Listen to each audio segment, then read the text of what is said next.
തകതാര തൈരൈ തൈരൈ ദാരു താര തൈരൈ തൈദാരു തകതാര തൈരൈ തൈരൈ ദാരു താര തൈരൈ തൈദാരു.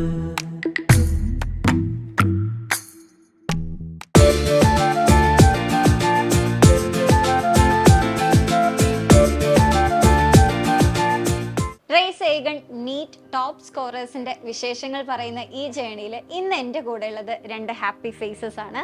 നമ്മുടെ raise AIIMS repeaters ബാച്ചിൽ പഠിച്ച ഫർഹാനയും ഫർഹാനയുടെ പാരൻറ്റും.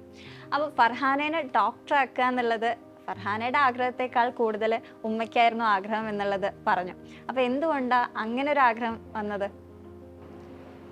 എനിക്ക് എന്താണെന്ന് വെച്ചാൽ ഇവക്ക് 10ാം ക്ലാസ് ഫുൾ A+ കിട്ടിയ പിന്നെ എനിക്ക് പഠിക്കാൻ നല്ല ആഗ്രഹം ഉണ്ടായിരുന്നു. അപ്പോൾ എൻ്റെ ഉപ്പ അങ്ങനെ പുറത്തൊന്നും വിട്ട് പഠിപ്പിക്കില്ല. അപ്പോൾ അതുകൊണ്ട് ഇവിടെ പഠിച്ചിട്ട് എന്തെങ്കിലും ആക്കണം എന്നുള്ള നല്ല ആഗ്രഹം ഉണ്ടായിരുന്നു. അപ്പോൾ ഓക്ക് 10ാം ക്ലാസ്സിന് ഫുൾ A+ കിട്ടിയപ്പോൾ എനിക്ക് ഡോക്ടർ ആക്കണം തന്നെ ആഗ്രഹം മനസ്സിൽ. അപ്പോൾ ഈ ഒരു പ്രിപ്പറേഷൻ സമയത്ത് റേസിൻ്റെ കൂടെയാണ് പ്രിപ്പറേഷൻ ചെയ്യുന്നത് നല്ലത് എന്നുള്ളത് നിങ്ങൾ ഓപ്റ്റ് ചെയ്തല്ലോ. അപ്പോൾ എന്തുകൊണ്ടാണ് അങ്ങനെ ഒരു ഓപ്ഷൻ തിരഞ്ഞെടുത്തത്? ഞാൻ യൂട്യൂബിലൊക്കെ കണ്ട് പിന്നെ ഇവിടെ ഉപ്പാൻ്റെ ഫ്രണ്ടും പറഞ്ഞു വന്ന് ഇവിടെ ഒരാളുണ്ട് വർക്ക് ചെയ്യുന്നത്. അപ്പോൾ എല്ലാവർക്കും നല്ല അഭിപ്രായമായി, അങ്ങനെ അവിടെ തന്നെ ചേർത്തി. അപ്പോൾ ഉമ്മയുടെ ആഗ്രഹത്തിലാണ് വന്നതെങ്കിലും അറ്റ് ലാസ്റ്റ് അത് ഫർഹാനയുടെ ആഗ്രഹമായിട്ട് മാറിയല്ലോ. അപ്പോൾ നമ്മുടെ ഈ കഴിഞ്ഞ എക്സാമിന് ശേഷം ആൻസർ കീ ചെക്ക് ചെയ്തപ്പോൾ എത്ര മാർക്ക് ഉണ്ട് എന്നുള്ളതൊക്കെ മനസ്സിലായല്ലോ. ആ സമയത്ത് എന്ത് ഫീൽ ചെയ്തു? ഒരുപാട് സന്തോഷം തോന്നി. ഞാൻ വിചാരിച്ച മാർക്ക് തന്നെ ഉണ്ടായിരുന്നു. അപ്പോൾ ആ സമയത്ത് ഉമ്മയുടെ റെസ്പോൺസ് എങ്ങനെയായിരുന്നു? ഉമ്മക്ക് നല്ല സന്തോഷമായിരുന്നു. എനിക്ക് തോന്നുന്നു ഉമ്മയായിരിക്കും കൂടുതൽ ഹാപ്പി ആയതല്ലേ. എങ്ങനെ എല്ലാവരുടെ അടുത്തും ഷെയർ ചെയ്തോ ഹാപ്പി ന്യൂസ്? അപ്പം തന്നെ ഞങ്ങൾ ദൂരമുണ്ടല്ലോ, അപ്പോൾ ഞങ്ങൾ ഇവിടുന്ന് പോയിട്ട് കാറിൽ പോക്കിൽ ഭക്ഷണമൊക്കെ കഴിച്ച് കാറിൽ തന്നെ ഞങ്ങളിത് നോക്കുകയും ചെയ്ത് നല്ല ഹാപ്പിയായി. അല്ല, റേസിലേക്ക് സജസ്റ്റ് ചെയ്ത ആളെയൊക്കെ വിളിച്ച് പറഞ്ഞോ? എല്ലാവരെയും വിളിച്ച് പറഞ്ഞ് ഹാപ്പിയായി. ഉപ്പാനെ വിളിച്ച് ഫസ്റ്റ് തന്നെ. അപ്പോൾ മോൾക്ക് ഏതായിരുന്നു ഈ ഒരു ജേണിയിൽ ഏറ്റവും ഡിഫിക്കൽട്ടായിട്ട് തോന്നിയൊരു സബ്ജക്റ്റ് ഏതായിരുന്നു? എനിക്ക് ഡിഫിക്കൽട്ടായിട്ട് സബ്ജക്റ്റിനോട് എനിക്ക് പ്രശ്നമൊന്നുമില്ല. പക്ഷേ ചില ടൈപ്പ് ക്വസ്റ്റ്യൻസ് ഇല്ലേ, അസേർഷൻ റീസൺ ടൈപ്പ്. പിന്നെ ഫിസിക്സ് ആണ് എനിക്ക് ന്യൂമറിക്കലി അധികപ്പോഴും ഞാൻ ന്യൂമറിക്കൽ ചെയ്ത് അവസാനത്തുമ്പോഴേക്ക് തെറ്റിയുണ്ടാവും. അങ്ങനെ ആ ക്വസ്റ്റ്യനുകളാണ് എനിക്ക് പ്രശ്നം. പിന്നെ കുറേ പ്രാക്ടീസ് ചെയ്ത് റെഡിയാക്കി. പിന്നെ ഇപ്രാവശ്യം അസേർഷൻ റീസൺ ക്വസ്റ്റ്യൻ അത്ര ഉണ്ടായില്ല. ഇപ്പം തന്നെ എനിക്ക് നല്ല സമാധാനമായിരുന്നു. അപ്പോൾ എങ്ങനെയാണ് ഓരോ സബ്ജക്റ്റിനെ അപ്രോച്ച് ചെയ്തത്? ബയോളജി ആണെങ്കിൽ ടെക്സ്റ്റ് വായിക്കും. ടെക്സ്റ്റിൽ ഓരോ ലൈൻ ബൈ ലൈൻ വായിക്കും. പിന്നെ അതിൻ്റെ ക്വസ്റ്റ്യൻ ചെയ്യും. പിന്നെ ഫിസിക്സ് ആദ്യം ഞാൻ ഷോർട്ട് നോട്ട് ഉണ്ടാക്കിയിട്ടില്ല. പിന്നെ അവസാനത്തെ 2 മാസം ആയപ്പോഴാണ് എനിക്ക് തോന്നിയത് ഷോർട്ട് നോട്ട് വേണം, എന്നാലാണ് പെട്ടെന്ന് റിവൈസ് ചെയ്യാൻ പറ്റുള്ളൂ എന്നുള്ള കാര്യം എനിക്ക് അപ്പോഴാണ് മനസ്സിലായത്. അപ്പോൾ ആദ്യം ഷോർട്ട് നോട്ട് ഉണ്ടാക്കിയാൽ മതിയെന്ന് എനിക്ക് അപ്പോൾ തോന്നി. പിന്നെ ഞാൻ അവസാനത്തെ 2 മാസത്തിനടുക്കാണ് ഞാൻ ഷോർട്ട് നോട്ട് ഫിസിക്സിന് ഉണ്ടാക്കിയത്. ഫിസിക്സ് ഷോർട്ട് നോട്ട് ഉണ്ടാക്കി പിന്നെ റിവൈസ് ചെയ്ത് ഇക്വേഷൻസ് ഒക്കെ നല്ലോണം ഓർമ്മ വേണം. അപ്പോൾ ഷോർട്ട് നോട്ട് ഉണ്ടാക്കുന്നതായിരിക്കും നല്ലത്. കെമിസ്ട്രി ഇതുപോലെ തന്നെ തിയറി പഠിക്കുക, പിന്നെ കുറേ ക്വസ്റ്റ്യൻ ചെയ്യാം, ഫോർമുലാസ് ഒക്കെ നല്ലോണം പഠിക്കുക. അപ്പോൾ ഈ ഒരു ജേണിയിൽ കൂടെ ഉണ്ടായിരുന്നത് റേസ് ആയിരുന്നു. റേസിൻ്റെ സപ്പോർട്ട് എത്രത്തോളം ഈ ഒരു അച്ചീവ്മെൻറ്റിന് ഹെൽപ്പ് ചെയ്തു? റേസിൻ്റെ സപ്പോർട്ട് പറയുകയാണ് ഇവിടുത്തെ ഫാക്കൽറ്റീസ്, ഇവിടുത്തെ മെൻറ്റർ അടിപൊളിയാണ്. ഇവിടുത്തെ മെൻറ്ററത്തെ ക്വസ്റ്റ്യൻസ് പറഞ്ഞാൽ കുറച്ച് ലെവലായിട്ടുള്ള ക്വസ്റ്റ്യൻസ് ആണ്. അത്ര ഇതല്ല, എന്നാൽ എബോവ് ആവറേജ് ആണ്. ആ ക്വസ്റ്റ്യൻ ചെയ്ത് കഴിഞ്ഞാൽ പിന്നെ നമുക്ക് നീറ്റ് ലെവൽ ക്വസ്റ്റ്യൻ കാണുമ്പോൾ അത് വളരെ സിമ്പിളായിട്ട് തോന്നും. അപ്പോൾ ഇവിടുത്തെ മെൻറ്റർ തന്നെയാണ് ഞാൻ ചെയ്തത്. ഇവിടുത്തെ മെൻറ്ററും മെറ്റീരിയലും എയിംസ് മെറ്റീരിയലും ഒക്കെ അടിപൊളിയാണ്. പിന്നെ ഇവിടുത്തെ സാർമാരെ പറ്റി പറയുകയാണെങ്കിൽ ക്ലാസ് തന്നെ ഡൗട്ടൊക്കെ കഴിയും. ഇന്ന് ഡെയിലി എക്സാം ഉണ്ടാവും. അപ്പോൾ ഇന്ന് എക്സാം ഉണ്ടെങ്കിൽ തലേന്ന് നമ്മൾ പഠിക്കാൻ തുടങ്ങുമല്ലോ. ഇന്ന് എക്സാം ഉണ്ടല്ലോ, ഇന്ന് എടുക്കാൻ പോകുന്നതിൻ്റെ ഇന്ന് വൈകുന്നേരമാണ് എക്സാം ഉണ്ടാവുക. അപ്പോൾ ഇന്നത്തെ ടോപ്പിക്ക് തലേന്നേ പഠിച്ച് കഴിഞ്ഞിട്ടുണ്ടാവും. പിന്നെ അന്നത്തെ എക്സാം എഴുതും. പിന്നെ ക്ലാസ്സിൽ തന്നെ ഡൗട്ടൊക്കെ കഴിയും. അപ്പോൾ ഈ ഡൗട്ട് ക്ലിയറൻസ് സെഷൻസ് ഒന്നും യൂട്ടിലൈസ് ചെയ്യേണ്ട ആവശ്യം വന്നില്ല, എല്ലാം ക്ലാസ്സിൽ തന്നെ ക്ലിയർ ചെയ്തു. ഡൗട്ട് ക്ലിയറൻസ് സെഷൻ ഉണ്ടാവാറുണ്ട്. അവസാനം ഇപ്പോൾ ഹോസ്റ്റലിലേക്ക് സാർമാർ വരുമായിരുന്നു ഡൗട്ട് ക്ലിയർ ചെയ്യാൻ വേണ്ടിയിട്ട്. ഈ ഒരു ജേണിയിൽ എന്തായാലും സ്ട്രെസ്സ് ഒരു ഭാഗമാണെന്ന് കേട്ടിട്ടുണ്ട്. തീർച്ചയായും സ്ട്രെസ് ഉണ്ടാവും.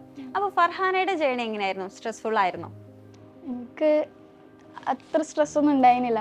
പിന്നെ ഇവിടെ കുറേ എക്സാമുകളൊക്കെ എഴുതി പിന്നെ നമുക്ക് വലിയ കാര്യമായിട്ട് തോന്നുന്നു. എനിക്കങ്ങനെ ഉണ്ടായിരുന്നു. അവസാനം ആകുമ്പോഴേക്ക് തന്നെ എനിക്ക് കുഴപ്പമൊന്നുമില്ല കിട്ടുന്നൊക്കെ ഒരു കോൺഫിഡൻസ് വന്നാൽ പിന്നെ നമുക്ക് അത്ര പ്രശ്നമൊന്നും ഉണ്ടാവില്ല. എക്സാം എഴുതുമ്പോഴായാലും മുന്നേ എനിക്ക് അങ്ങനെ ഒന്നും തോന്നിയില്ല. റേസ് എന്നൊരു സപ്പോർട്ടീവ് സിസ്റ്റം ചൂസ് ചെയ്തത് പാരൻസ് ആണ്. പക്ഷേ ആ ഒരു ജേണിയിൽ പിന്നെ റേസിന്റെ കൂടെ ഉണ്ടായിരുന്നത് ഫർഹാനയാണ്. അപ്പോൾ റേസ് എന്നൊരു സിസ്റ്റം എത്രത്തോളം ഈ ഒരു ജേണിയിൽ ഹെൽപ്പ് ചെയ്തിട്ടുണ്ട്? റേസിൻ്റെ സിസ്റ്റത്തിനെ പറ്റി പറയുകയാണെങ്കിൽ ഇവിടുത്തെ ഡയറക്ടേഴ്സ് നമ്മൾ നല്ല സപ്പോർട്ടീവാണ്. ഇടയ്ക്കിടയ്ക്ക് ഹോസ്റ്റലിലേക്ക് വരും, പിന്നെ നമ്മൾ നല്ല മോട്ടിവേറ്റ് ചെയ്യും. SK സാറൊക്കെ വന്ന് നമ്മളിങ്ങനെ SK സാറിനെ നമ്മൾ വീട്ടിൽ നിന്ന് എപ്പോൾ വിളിച്ചാലും SK സാർ ഏത് തിരക്കിലായാലും ഫോൺ എടുത്തിട്ട് മറുപടി പറയും, അല്ലെങ്കിൽ ഫോൺ കണ്ടു കഴിഞ്ഞാൽ തിരിച്ച് കോണ്ടാക്ട് ചെയ്യുകയൊക്കെ ചെയ്യും. അവിടെ നമ്മൾ നല്ല ഹാപ്പിയാണ്. പിന്നെ ദിലീപ് സാർ ഇടയ്ക്കിടയ്ക്ക് വരും, പിന്നെ നമ്മളെ ചീത്ത പറയും, പിന്നെ സമാധാനിപ്പിക്കും. എങ്ങനെയായിരുന്നു ഹോസ്റ്റൽ ലൈഫ്? ഹോസ്റ്റൽ ലൈഫിനെ പറ്റി പറയുകയാണെങ്കിൽ ഫ്രണ്ട്സിൻ്റെ ഇടയ്ക്ക് ഒരു ഹെൽത്തി കോമ്പറ്റീഷൻ ഉണ്ടായിരുന്നു. അതുകൊണ്ട് തന്നെ വലിയ പ്രശ്നം തോന്നിയില്ല, ടെൻഷനൊന്നും ഉണ്ടായിരുന്നില്ല. മോക്ക് ടെസ്റ്റും എക്സാം സീരീസ് ഒക്കെ അറ്റൻഡ് ചെയ്യാറുണ്ടായിരുന്നോ? എല്ലാം സ്കിപ്പ് ചെയ്യാതെ അറ്റൻഡ് ചെയ്യുമായിരുന്നു. അപ്പോൾ ഈ ഒരു എക്സാംസ് അറ്റൻഡ് ചെയ്യുന്ന സമയത്ത് ഫർഹാനയുടെ ഒരു ലെവൽ ചേഞ്ചിങ് ഉണ്ടാവുമല്ലോ, അത് എങ്ങനെയായിരുന്നു? ഈ സീരീസ് ഒക്കെ എത്രത്തോളം ഹെൽപ്പ് ചെയ്തു? നമുക്ക് 2 മാസം മുന്നേ ഈ മോക്ക് ടെസ്റ്റ് ഒക്കെ തുടങ്ങിയിരുന്നു. അപ്പോൾ ആദ്യം മൊഡ്യൂളൊക്കെ എഴുതുമ്പോൾ എനിക്ക് കുറച്ച് ടഫായിട്ടൊക്കെ തോന്നി. അപ്പോൾ ഉമ്മൊക്കെ ചോദിക്കും എന്താ റെഡി ആവുന്നില്ലല്ലോ എന്നിങ്ങനെ ചോദിക്കും. അപ്പോൾ ഞാൻ പറയും റെഡി ആവുമെന്ന് ഞാൻ പറയുമായിരുന്നു. പിന്നെ അവസാനം ആകുമ്പോഴേക്കും പിന്നെ ഫുൾ ടോപ്പിക്ക് വരാൻ തുടങ്ങിയപ്പോഴാണ് എനിക്ക് മാർക്ക് കൂടി വരാൻ തുടങ്ങിയത്. ആദ്യമൊക്കെ ഒരു 600 ഒരു 630 ഇടയ്ക്കതിനുണ്ടായിരുന്നു. പിന്നെ കയറി വരാൻ തുടങ്ങി. ആദ്യമൊക്കെ എനിക്ക് ടൈം മാനേജ്മെൻറ്റ് ഭയങ്കര പ്രശ്നമായിരുന്നു. എനിക്ക് കുറേ ക്വസ്റ്റ്യൻ എനിക്ക് അറ്റൻഡ് ചെയ്യാൻ ബാക്കി ഉണ്ടാവുമായിരുന്നു. പിന്നെ അവസാനം ആകുമ്പോഴേക്കും എനിക്ക് കുറച്ച് സമയം ബാക്കി ഉണ്ടാവാൻ തുടങ്ങി. അത് ഈ ഒരുപാട് എക്സാം എഴുതിയത് കൊണ്ടിട്ടുള്ളൊരു ഗുണമാണെന്നാണ് എനിക്ക് തോന്നുന്നത്. റേസിന്റെ നീറ്റ് വേവ് എക്സാം അറ്റൻഡ് ചെയ്തിരുന്നോ? എങ്ങനെ ഉണ്ടായിരുന്നു എക്സാം? നീറ്റിൻ്റെ ഒരാഴ്ച മുന്നേ ആയിരുന്നല്ലോ നീറ്റ് വേവ്. അപ്പോൾ അതുകൊണ്ടിട്ട് തന്നെ എനിക്ക് ഒരു നീറ്റിൻ്റെ അറ്റ്മോസ്ഫിയറും പിന്നെ ആ ടെൻഷനൊക്കെ ഒന്ന് ഒഴിവാക്കാനുള്ള ഒരു ഇതായിട്ട് തോന്നി.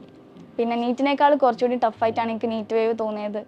അപ്പോൾ നീറ്റിനെ ഒന്നും കൂടി പ്രിപ്പയർ ചെയ്യാനും കുറച്ചുകൂടി റെഡിയാക്കണം എന്നൊക്കെ തോന്നി. അതുകൊണ്ടിട്ട് തന്നെ അതെനിക്ക് നല്ല ഹെൽപ്ഫുള്ളായി തോന്നി. ഉമ്മയുടെ ഒരു കാര്യം ചോദിക്കട്ടെ, ഫർഹാനയുടെ NEET preparations A to Z ഉമ്മ കൂടെ ഉണ്ടായിരുന്നല്ലോ. അപ്പോൾ ആൾക്ക് അച്ചീവ് ചെയ്യാൻ പറ്റുമോ? അങ്ങനെയുള്ള ടെൻഷൻസ് ഒക്കെ ഉമ്മയ്ക്ക് ഉണ്ടായിരുന്നോ?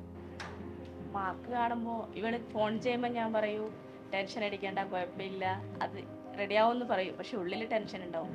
പിന്നെ ഇവർക്ക് എപ്പോഴും അങ്ങനെ തന്നെ. ക്ലാസ് ടെസ്റ്റിനായാലും എന്തിനായാലും മാർക്ക് കുറവായിരിക്കും. ലാസ്റ്റ് ഉള്ളതിന് എപ്പോഴും മാർക്ക് കിട്ടാറുണ്ട്. +1 ആയാലും റിപ്പീറ്റ് ആയാലും എന്തായാലും അങ്ങനെ കിട്ടാറുണ്ട്. അപ്പോൾ അതുകൊണ്ട് ഒരു സമാധാനം ഉണ്ട് മനസ്സിൽ. അല്ല, കിട്ടും എന്നുള്ളൊരു കോൺഫിഡൻ്റ് ആയിരുന്നോ? ഞാൻ പറയുമ്പോൾ പറയും കിട്ടും ഉമ്മ, കിട്ടും എപ്പോഴും ഫോൺ വിളിക്കുമ്പോൾ പറയും കിട്ടും എന്ന് പറയും. നീറ്റിന് വേണ്ടി ഒരുപാട് കുട്ടികൾ ഇപ്പോൾ പ്രിപ്പറേഷൻ സ്റ്റാർട്ട് ചെയ്യുന്നുണ്ടല്ലോ.